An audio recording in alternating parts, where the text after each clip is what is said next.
এই ইউ করে আমি খচ্চরের ভয়ে ফোন অফ করে রাখছি, ঘুমাইতেও পারি না। স্বপ্ন দেখি কয় হে ইউ। আমি এফপিতেও যেতে পারি না, ঠাড়া করে নাকি এই গোলামের উপরে। আয়রার এত হাসি পাচ্ছে, কোনো মতে হাসি চাপিয়ে বলল, এভাবে কতদিন থাকবি? মাফ চেয়ে নে। আশা কখনো মাফ চায় না। তাইলে মুড়ি খা। আচ্ছা, এই নাম্বার তো তোর না। এইটা আম্মুর নাম্বার। আজ আম্মু আপুর সাথে ঘুরতে বেরিয়েছিলাম, আমার ফোনটা চুরি হয়ে গিয়েছে। বলিস কি রে? হুম। আচ্ছা, মন খারাপ করিস না। তখনই আশার ফোনে আবার কল আসে। বোন কি যেন কল দিছে, মনে হয় ওই পাগল বেডা। আমি আবার ফোন অফ করে রাখবো, ওপেন করলে ফোন দিব। ফোন কেটে আয়রা হাসছে। হুট করেই আয়রার আয়েশের কথা মনে পড়ল। আজকে মানুষটার সাথে এভাবে রিয়েক্ট করা ঠিক হয়নি। কি ভেবেছে কে জানে। আচ্ছা, দেখা হলে বলবো বুঝিয়ে। একটা টেবিলে হেলান দিয়ে দাঁড়িয়ে সিগারেট টানছে বিহান। চোখ দুটো বরাবরের মতোই রক্তিম বর্ণ ধারণ করে আছে। সামনে হাঁটু কেড়ে বসে আছে ওসি আর তার পরিবার। সবাই কান্না করে যাচ্ছে। ওসি বারবার তার আর তার পরিবারের প্রাণ ভিক্ষা চাইছে। স্যার, আমাকে আরেকটা দিন সময় দিন, আমি আজকের মধ্যেই খুঁজে দিব। স্যার, আরেকটা সুযোগ। বিহান সিগারেট টানতে টানতে বলল, you have wasted my time. 2 দিন সময় দিয়েছিলাম তোকে, 2 দিনে তুই একটা মেয়ের ইনফরমেশন বের করতে পারলি না। স্যার, আমাকে আরেকটা দিন সময় দিন, আমি এনে দিব। দুটো মানুষ আমি খুব অপছন্দ করি। 1, যে আমার কাজে বাধা দেয়, আর 2, যে আমার সময় নষ্ট করে। আমি যা বলি তাই করি। ওসির বউ আর মেয়ে কেঁদেই যাচ্ছে, আর ওসি বারবার সুযোগ চাচ্ছে। বিহান একবার ওসির মেয়ের দিকে তাকিয়ে বলল, যা, তোর জন্য একটা স্যার। তোর মেয়েকে মারবো না, আমার কাছে রেখে দেব, একটু বড় হলেই। বলে হো হো করে হাসতে লাগলো। বিহান তার লোকগুলোকে ইশারা করে বলল, নিয়ে যায় এদেরকে। কিছু লোক এসে পিশাচের মতো টানতে টানতে মেয়েটাকে একদিকে আর ওসিও তার বউকে একদিকে নিয়ে যাচ্ছে। মেয়েটা বাবা বাবা বলে আর্তনাদ করতে লাগলো, আর ওসিও নীরবে মেয়েকে শেষ দেখা দেখে নিচ্ছে আর চোখের পানি ফেলছে। বিহান বলল, 1 মিনিট। ওসি এখনো মেয়ের দিকে তাকিয়ে আছে, আর মেয়েও বাবা বাবা করে যাচ্ছে। মেয়েরা তো বাবার বুকেই দুনিয়ার সবচেয়ে নিরাপদ জায়গা খুঁজে পায়। মেয়ের দিকে তাকিয়ে ওসি কল্পনা করছেন তার মেয়ের গুটি পাইচ পথ চলা, রাগ করে না খেয়ে বসে থাকা, ছোট ছোট আবদার এক মুহূর্তে সব ধুলোয় মিশে গেল। হয়তো নিজের মেয়েকে বাঁচাতে আর একটা মেয়েকে নরকের মুখে দিতে চেয়েছিল বলে এমন হয়েছে। এখন বুঝতে পারছে সে কত বড় ভুল করতে যাচ্ছিল। বিহান তার রিভলভার বের করে মেয়েটার সামনেই তার মা বাবাকে গুলি করে মেরে ফেলল। মেয়েটির গলা দিয়ে আর কোনো আওয়াজ বের হচ্ছে না, জ্ঞান হারিয়ে ফেলল। আয়রা পরের দিন কলেজে যাওয়ার জন্য প্রস্তুতি নিচ্ছে। আলমারি খুলে নতুন হিজাব বের করতে নিল, আর চোখে পড়ল আয়েশের দেওয়া সেই শাড়িটা। শাড়িটাতে একটু একটু হাত বোলালো আয়রা, কি যেন ভেবে একটু হাসলো। আচ্ছা, উনি বললো একটা মিষ্টি মেয়েকে পরে উনি নিজে শাড়ি কিনে দেবে। এই শাড়িটা তো ওনার মা আমাকে গিফট দিতে বলেছেন, আর পছন্দ আমি করেছি। কথাগুলো ভেবে কেন যেন আয়রার মনে মনে একটু কষ্ট পেল। নিজে গিয়ে নাস্তা করতে লাগলো, কিন্তু আয়রা খেয়াল করলো তার বাবা ভ্রুকুচকে পত্রিকা পড়ছে। আয়রা নাস্তা শেষ করে বাবার কাছে গেল। একজন ওসিরও আজকাল নিজের পরিবার বাঁচানোর ক্ষমতা নেই। কি নৃশংসভাবে হত্যা করেছে তার ওয়াইফ আর তাকে, আর মেয়েটা নিখোঁজ। কথাটা শুনে আয়রা পত্রিকার দিকে তাকালো, দেখে আয়রার চোখে পানি চলে এসেছে। বড় হয়েছিস মা, তোকে নিয়েও খুব ভয় আমার। সাবধানে যাস মা, আর তোর মায়ের ফোনটা সাথে নিয়ে যা। আচ্ছা বাবা। আয়াস সকালে উঠে কি যেন একটা প্রজেক্ট নিয়ে ব্যস্ত। প্রজেক্টটা অনেক জরুরি তার কোম্পানির জন্য, তাই প্রজেক্টের জন্য সে তার প্রিয়তমার সাথে দেখা করতে যেতে পারছে না। আজই এই প্রজেক্ট শেষ হয়ে যাবে, ওইটা নিয়েই খাটছে। হঠাৎ তার মা হন্তদন্ত হয়ে তার রুমে প্রবেশ করলো। আয়াস এখনো তার কাগজ কলম নিয়ে ঘাটাঘাটি করছে। এই ছেলে, এই আমি যে দাঁড়িয়ে আছি চোখে পড়ছে না? এক তোর বাপ আর এক তুই, সারাদিন কাজ আর কাজ। টাকা বলছি আমার দিকে। মা, কি হয়েছে বলো? শুনতে তো পারছি। তাকিয়ে কি হবে? কাজ করছে দেখতেই তো পাচ্ছ। কি করছো? প্রেম করবি তুই? 2 দিন ধরে তো মেয়েটার সাথে দেখাও করলি না। কি ভাবছিস মেয়ে পাঠানো এত সহজ? এত সোজা না চান্দু। আয়াস ভ্যাবাচাকা খেয়ে গেল, সব কাজ রেখে তার মায়ের দিকে তাকালো। তুমি কিভাবে জানো আমি ওর সাথে দেখা করতে যাইনি? তুমি আমার পিছনে লোক লাগিয়েছো, তাই না মা? আয়েশের মা জিভ কাটলো। আসলে ধরা খেয়ে গেছো, তাই তো? আবার হাসতে লাগলো আয়াস। এই হাসবি না একদম। তুই নিজে থেকে দেখালে বুঝি আমি এমন করতাম? আমার বুঝি ছেলের বউকে দেখতে মন চায় না? আয়াস চোখ ছোট ছোট করে বলল, ছেলের বউ দেখতে মন চায় নাকি এটা দেখতে চাইছো ও তোমার থেকে বেশি সুন্দর কিনা?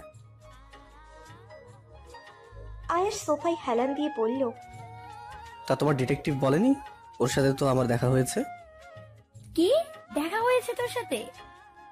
হ্যাঁ, কি ডিটেকটিভ লাগিয়েছো? ধরতেই পারলো না মেয়েটাকে। এই শালা শুধু শুধু আমার টাকা খেয়েছে। ওরে কুচি কুচি করে কেটে আমি লাউ শাক দিয়ে ঝোল রান্না করব।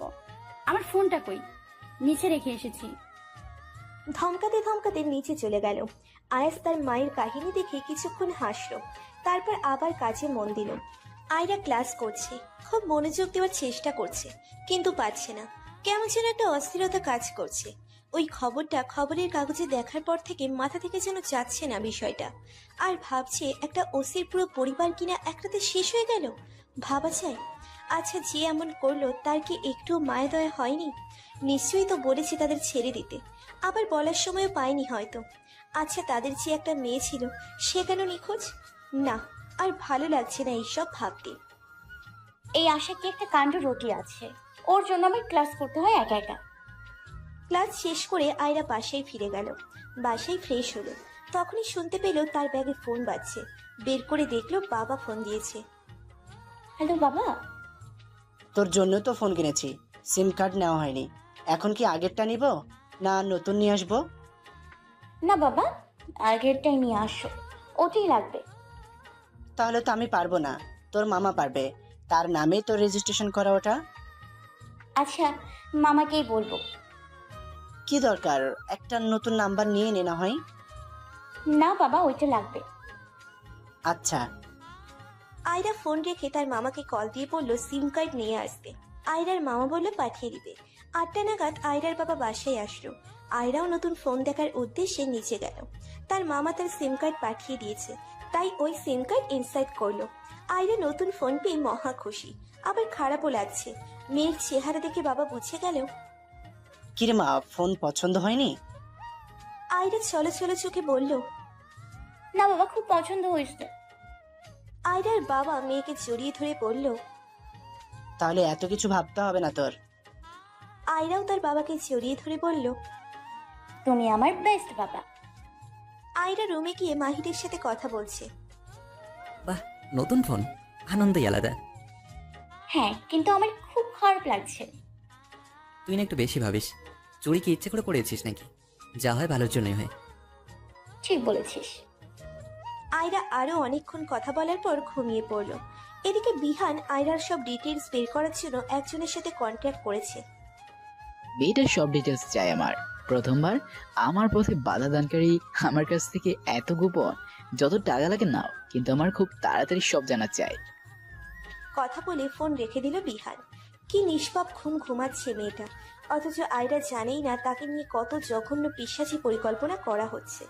পরের দিন সকালে উঠল আয়রা। নিয়ম মতোই সব শেষ করে কলেজে গিয়েছে ও। ক্লাস শেষ করে আয়রা ভাবছে আশাকে ফোন করবে, কিছু কেনাকাটা করতে হবে। আশার সাথে থাকলে আয়রার ভালো লাগে কেনাকাটা করতে। মেয়েটা তো ফোনটা অফ করে রাখে, কি জানি বাবা এখন ফোনে পাওয়া যাবে কিনা। ফোন দিয়েই দেখি। এই বলে আয়রা আশাকে ফোন দিল। ফোন বাজছে, আশা ফোনটা ধরলো। আরে আমি মাত্রই বলছিলাম তোকে ফোন দিব। কেমন আছিস? আলহামদুলিল্লাহ, তুই? আমিও। এত আদর করে ডাকছিস, নিশ্চিত কোনো ঘাপলা আছে। আমি শপিং এ যেতাম, তোকে খুব মিস করছিলাম। তা ঠিক আছে, কিন্তু তোকে দেখি না অনেক দিন ধরেই, তাই বলছিলাম একসাথে বের হতাম। সম্ভব না রে। আরে শোন, পিয়াস স্যার নাকি কয়েকদিনের ছুটি নিয়েছে। হ্যাঁ, তোর পিয়ার স্যার। ওই বেরোর কাহিনী ভুলতে আমি বেড়াতে যাচ্ছি। কোথায় যাবে? এক কাজিনের বিয়েতে। ও আচ্ছা ঠিক আছে, তাহলে মজা কর, আমি একাই যাই। আচ্ছা। আয়রা একাই গেল। বিহানের ফোনে একটা কল আসলো। বিহান ফোনটা হাতে নিয়ে একটা বাঁকা হাসি দিল, যেন এই ফোনটার অপেক্ষায় করছিল। ফোনের কথা শেষ করে বিহান তার চেলাপোলাদের বলে দিল আয়রা এখন কোথায় আছে। তারা গাড়ি নিয়ে বের হয় শপিং মলের উদ্দেশ্যে। আয়রা কেনাকাটা করছে, আর এইদিকে তাকে খুঁজতে খুঁজতে বিহানের লোক শপিং মলে খুঁজছে তার ফোনের লোকেশন অনুযায়ী। আয়রা কি যেন খুঁজছে, কেউ একজন পেছন থেকে আয়রাকে ডাক দিল। আয়রা পিছনে ঘুরে তাকালো, তাকিয়ে দেখে আয়াস দাঁড়িয়ে আছে। আয়াসকে দেখে আয়রা একটা তৃপ্তির হাসি দিল। মন পুড়ে আয়াসকে দেখছে, যেন কত শতাব্দী পর আয়াসকে দেখছে। আয়রা কিছু বলতে যাবে, তখনই আয়াস আয়রার হাত ধরে টানতে টানতে তার গাড়ির কাছে নিয়ে গেল। এমন ভাবে টানছিল যেন আয়রার করা প্রশ্নগুলোর একটা শব্দ আয়াসের কানে যাচ্ছিল না। গাড়ির কাছে এনে আয়রাকে বলল, গাড়িতে ওঠো আয়রা। কেন? কোথায় নিয়ে যাবেন? গাড়িতে উঠে বসো আয়রা। আয়রা এখনো জিজ্ঞাসা দৃষ্টিতে তাকিয়ে আছে। কেন এই আয়েশকে তার বড্ড অপরিচিত লাগছে। আয়েশ আয়রার চাহনি দেখে বুঝতে পারল, নিজেকে শান্ত করে বলল, আয়রা আমাকে বিশ্বাস করো তো? আয়রা হ্যাঁ সূচক মাথা নাড়ল। তাহলে উঠে এসো, আপাতত এই জায়গা থেকে চলো। আয়রা গাড়িতে উঠে বসলো। আয়েশ এখনো চুপ করে আছে আর ভাবছে কেন, কারণটা কি। আয়েশের আজ খুব ইম্পর্টেন্ট একটা মিটিং ছিল। আয়রার কলেজের পাশে যে শপিং মলটা, ওখানে প্রজেক্ট নিয়ে ডিসকাস করছে। এই প্রজেক্টটা সিলেক্ট হয়ে গেলে আয়েশ অনেক ঝামেলা থেকে বেঁচে যাবে আর তার সুহাসিনীকে সময় দিতে পারবে। এই ভেবে আয়েশ তার মিটিং শেষ করলো। আয়েশের প্রজেক্ট সাকসেসফুল হয়েছে। খুশি মনে মিটিং শেষ করে ক্লায়েন্টদের বিদায় দিয়ে আয়েশ বের হলো, কিন্তু বেরিয়েই দেখলো বিহানের কিছু লোক কাউকে খুঁজছে। আয়েশ ভাবলো তাদেরকে ফলো করবে। বিহান একজন ডিলার, অনেকেই জানে, আবার অনেকেই তার বিরুদ্ধে কেস করেছে, কিন্তু উপযুক্ত প্রমাণ কেউই উপস্থাপন করতে পারেনি বলে তাকে কেউ হারাতে পারেনি। আর যারাই কেস করেছে তাদের পরিবারকে জ্যান্ত পুড়িয়ে ফেলেছে বিহান, তাই এখন আর কেউ সাহস করে না। আয়েশ বিহানের অগোচরে তার বিরুদ্ধে প্রমাণ একত্র করছে অনেকদিন ধরেই, কিন্তু তেমন কিছু পায় না। বিহানও জানে আয়েশ মেহবুব চৌধুরী বিহানের পিছু লেগেছে, কিন্তু বিহান চাইতেও কিছু করতে পারছে না, কারণ আয়েশ অনেক বড় ব্যবসায়ী, বিহানের বাবাও ব্যবসায়ী, আর বিহানের এক বড় ভাইও আছে তার বাবার ব্যবসার সাথে, আর তারাই বিহানকে সহায়তা করে এই নির্দিষ্ট কাজ করতে। কিন্তু ব্যবসায়ী হলেও তারা আয়েশের মতো শীর্ষে পৌঁছতে পারেনি। আয়েশের উপর কয়েকবার হামলাও করেছে, কিন্তু ভাগ্যক্রমে বেঁচে গিয়েছে। আজ যখন বিহানের লোকদের ফলো করতে গিয়ে দেখলো যে তারা তার প্রাণভ্রমরকে খুঁজছে, এক অজানা ভয় ঢুকে গেল আয়েশের ভিতর। ভাবছে আজ যদি তাদের না দেখতো তাহলে তারা হয়তো আয়রাকে নিয়ে কোথায় না। আর ভাবতে পারছে না আয়াস। এক হাহাকার আর হারানোর ভয় জেঁকে ধরেছে আয়াসকে। মনে হচ্ছে তার সুহাসিনী প্রাণভ্রমরকে বুকের সাথে চেপে ধরে লাগিয়ে রাখতে, লুকিয়ে রাখতে মন চাইছে তার বুকের পাঁজরে। এক চিনচিন ব্যথা অনুভব করছে ভেতর থেকে। আয়রা এখনো বুঝতে পারছে না আয়াস এমন কেন করছে। আয়রার ধ্যান ভাঙিয়ে আয়াস জিজ্ঞেস করলো, তারা তোমাকে ফলো করছিল কেন? আপনি কার কথা বলছেন? আয়াস গাড়ি থামিয়ে তার ফোন বের করলো। বিহানের কিছু চামচার ছবি দেখালো। ছবিগুলো দেখে আয়রা আটকে উঠল, কাঁপা কাঁপা গলায় বলল, এরা তো ওই দিনের লোকগুলো। তুমি এদের চেনো আয়রা? আয়রা উপর নিচ মাথা নাড়ালো। কিভাবে চেনো? আয়রা সব খুলে বলল। আয়াস যেন কিছু মানতে পারছে না। আয়রা তো জানেও না কেন না চাইতেও কোন খেলায় নেমেছে ও। আয়াস রাগে আয়রার সামনে গিয়ে তার দু হাত চেপে ধরলো। তুই জানিস কি করেছিস? তুই জানিস ওর কত বড় পিশাচ? আজ পর্যন্ত যারাই ওর কাজে বাধা দিয়েছে পরিবার সহ চালিয়ে ফেলেছে। আয়রার চোখ দিয়ে গড়গড় করে পানি ঝরছে। আয়রার চোখে পানি দেখে আয়েশের হুঁশ আসলো। ছেড়ে দিয়ে ভাবছে এইটা কি করলো। আপনার বোনকে যদি কেউ এভাবে তুলে নিয়ে যেত, আপনি চুপ করে থাকতেন? হয়তো পারতেন, আমি পারিনি, কারণ আমি মানুষ, অমানুষ নই। আর ওইদিকে বিহানের লোক জানিয়ে দিল যে আয়রাকে আয়েশ নিয়ে গিয়েছে। কি যেন ভেবে রাগ না হয়ে উল্টে হাসা শুরু করলো। তার লোকেরা ভাবছে বিহান পাগল টাগল হয়ে গেল না তো। এখনো বুঝিসনি মেয়েটা আয়েশ মেহবুব চৌধুরী কি হয়? মেয়েটা ওর প্রাণ ভ্রমর। যাক, এক ঢিলে দুই পাখি। বিহান আবার হাসতে লাগলো, নিজের ফোন বের করে কি যেন করতে লাগলো। আয়রা ননস্টপ কেঁদেই যাচ্ছে। আয়াস কি বলবে বুঝতে পারছে না। হঠাৎ করে আয়রার ফোনে একটা এমএমএস আসলো। আয়রা কৌতূহলবশত এমএমএসটা অন করলো। অন করে যা দেখলো, আয়রা তার জন্য মোটেও প্রস্তুত ছিল না। একটা বিশাল ফার্ম হাউস, চারিদিকে শুধু সবুজ পাতার ছাউনি আর কৃত্রিম ঝর্ণার পানি উপচে পড়া সৌন্দর্য এমন এক অনুভূতি এনে দিয়েছে, মনে হয় দু চোখ পড়ে সেই সৌন্দর্যে মোহিত হওয়া ছাড়া আর কোনো উপায় নেই। এই বিশাল বাংলোর একটা মন করা সুসজ্জিত শোভনীয় কক্ষে ঘুমিয়ে আছে আয়রা। রুমের সামনে একটা বিরাট কাচের জানালা। আয়াস সেখানে দাঁড়িয়ে দাঁড়িয়ে অনেক কিছু ভাবছে। আয়রা ঘুমাচ্ছে। আসলে তখন ওই ভিডিওটা দেখার পর আয়রা নিজেকে ধরে রাখতে পারেনি, জ্ঞান হারিয়ে ফেলেছে। আয়াস অনেকবার ডাকার পরও যখন ওঠেনি, তখন আয়াস তার গেস্ট হাউসে নিয়ে আসে আয়রাকে। রুম পর্যন্ত কোলে করে নিয়ে আসে আয়াস। হঠাৎ আয়রা আবার এক চিৎকার দিয়ে ঘুম থেকে জেগে ওঠে। আয়রার চিৎকারে আয়াস দৌড়ে আয়রার সামনে যায়। আয়রার দুগালে নরম করে হাত রেখে আয়াস আয়রাকে বলল। আয়রা পাশে তাকিয়ে দেখে আয়াস। তার চোখের দিকে তাকিয়ে আয়রা যেন এক স্পষ্ট নির্ভরতার ছায়া দেখতে পেল। আয়রা কিছু না ভেবেই ঝাঁপিয়ে পড়ল আয়াসের বুকে, হয়তো এক নির্ভর আশ্রয় পাওয়ার জন্য। আয়াসও তার প্রেয়সীকে আষ্টে পৃষ্ঠে জড়িয়ে ধরে তার বুকের সাথে লেপ্টে নিল। আয়রা নীরবে কেঁদেই যাচ্ছে, আর আয়াস এক হাত দিয়ে তার প্রিয়তমাকে জড়িয়ে রেখেছে, আর এক হাত দিয়ে তার মাথায় হাত বুলিয়ে দিচ্ছে। আয়রাও যেন এক শান্তির জায়গা পেল। কি কেমন স্বস্তি আয়াসের বুকে। অনেকক্ষণ পর আয়াস আয়রাকে টেনে সোজা করলো, দুহাত দিয়ে আয়রার চোখের পানি মুছে দিল। আয়রা, সব কিছুরই সমাধান আছে। ভেঙে পড়লে আমরা কিছুই করতে পারবো না, আর তারই সুযোগ আমাদের দুর্বৃত্তরা নেবে। তুমি কি চাও তোমার মতো আরো কেউ ভুক্তভোগী হোক? আয়রা চোখ খুলে আয়েশের দিকে তাকালো। এই চোখের দিকে তাকিয়ে অনেক কিছুই বিসর্জন দিয়ে দিতে পারবে আয়রা। চুপ করে থেকো না অরু, কথা বলো। আয়রাকে এই প্রথম কেউ তার নামকে ছোট্ট করে একটা মিষ্টির নাম দিল। আয়রার বেশ লাগলো। একটা মানুষ যখন হৃদয়ের অনেকটা জুড়ে অবস্থান করে, তার থেকে ছোট ছোট জিনিসও বেশ লাগে। আয়রাও এক অদ্ভুত ভালো লাগা কাজ করছে। আয়েশের চোখে ডুবে দিতে মন চাইছে আয়রার। আয়েশের কথায় ঘোর কাটলো আয়রার। আয়রার ভিডিও লোকটা কে ছিল? পরক্ষণে আয়রার চোখে শ্রাবণের ধারা বইতে শুরু করলো। কাঁদতে কাঁদতে তার হিচকে উঠে গিয়েছে।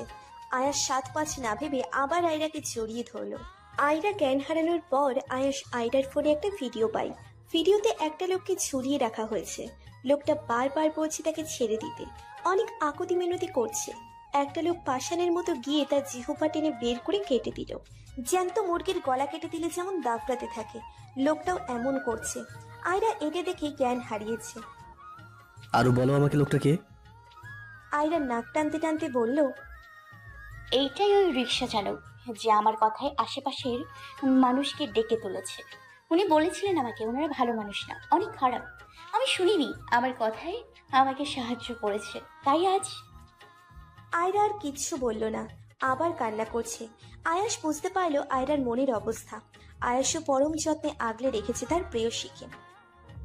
অরু, তুমি কি ভাবছো তোমার কথা শুনতে গিয়ে লোকটার সাথে এমন হয়েছে? না অরু, তুমি একটা মেয়ের জীবন বাঁচাতে চেয়েছো, বাকিটা উপর বলার ইচ্ছা। তার হায়াত এই পর্যন্তই ছিল, আর তার মৃত্যু এইভাবেই লেখা ছিল। অরু, এত ভেঙে পড়লে হবে না। অজান্তে যে খেলা নেমেছো তাকে তো পূর্ণ করতে হবে। তুমি চাও না তার এই শাস্তি পাক?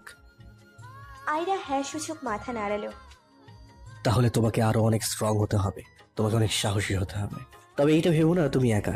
আমি কথা দিচ্ছি, এই আয়াস মেহবুব চৌধুরী যতদিন তোমার সাথে আছে, ততদিন তোমার গায়ে নখের একটা আঁচড়ও লাগতে দেবে না। আয়রা আয়াসের বুক থেকে মাথা তুলল আর বলল, আমার জন্য তার পরিবারটা নিঃস্ব হয়ে গেল। এমনও তো হতে পারে তার পুরো পরিবার তার আজ রোজগার দিয়ে চলতো। এই পাগলি, বললাম না তোমার দোষ নেই এতে। আর আমি খবর নিচ্ছি তার পরিবার সম্পর্কে, তাদের সম্পূর্ণ খরচ আমি জানাবো। আয়রা ঠোঁট উল্টে বলল, যদি তাদের পরিবার অনেক বড় হয় তাহলে তাদের ভরণ পোষণ দিবে কিভাবে? আপনারও তো পরিবার আছে। আয়েশের অনেক হাসি পাচ্ছে আয়রার এমন কথায়। তার মতো একটা বড় বিজনেসম্যানের এত টাকা আছে যে এমন কয়েকটা পরিবার অনায়াসে বসে বসেই খেতে পারে। হ্যালো বন্ধুরা, পরবর্তী পার্ট খুব তাড়াতাড়ি আসবে, তো সবাই অপেক্ষায় থাকো। আর চ্যানেলটি যারা এখনো সাবস্ক্রাইব করোনি তারা পরবর্তী পার্ট দেখার জন্য চ্যানেলটি সাবস্ক্রাইব করে রেখো। ধন্যবাদ সবাইকে, আমাদের সাথেই থেকো।